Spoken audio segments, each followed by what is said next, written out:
রাজধানী সহ সারা দেশে শীতের অনুভূতি কিছুটা সহনীয় হতে না হতেই আবারও শীতের দাপট বাড়ার সংকেত দিয়েছে আবহাওয়া অফিস। ৩১ জানুয়ারি আবহাওয়া অফিসের পক্ষ থেকে জানানো হয়েছে, উপমহাদেশীয় উচ্চচাপ বলয়ের প্রভাবে দেশের তাপমাত্রা আগামী কয়েকদিনে নতুন করে কমতে শুরু করবে।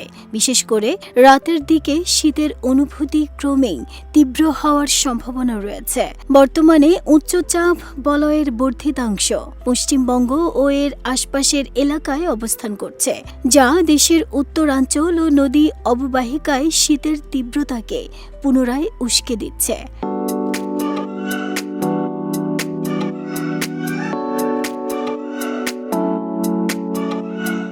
আবহাওয়া অধিদপ্তরের তথ্য বলছে, পরবর্তী ২৪ থেকে ৪৮ ঘণ্টা দেশের আবহাওয়া প্রধানত শুষ্ক ও আকাশ আংশিক মেঘলা থাকবে। দেশের অধিকাংশ এলাকায় হালকা থেকে মাঝারি ধরনের কুয়াশা পড়বে, যা শীতের তীব্রতাকে আরও ঘনীভূত করবে।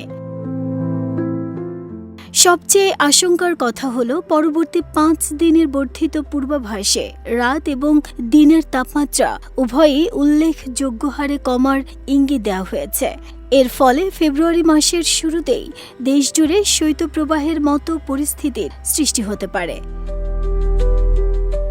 আবহাওয়াবিদদের ধারণা, আগামী ৪ ফেব্রুয়ারি পর্যন্ত আবহাওয়া শুষ্ক থাকলেও এরপর থেকে হাড় কাঁপানো শীতের নতুন এক ধাপ শুরু হতে পারে। নাহিদা স্মৃতি, দেশ রূপান্তর।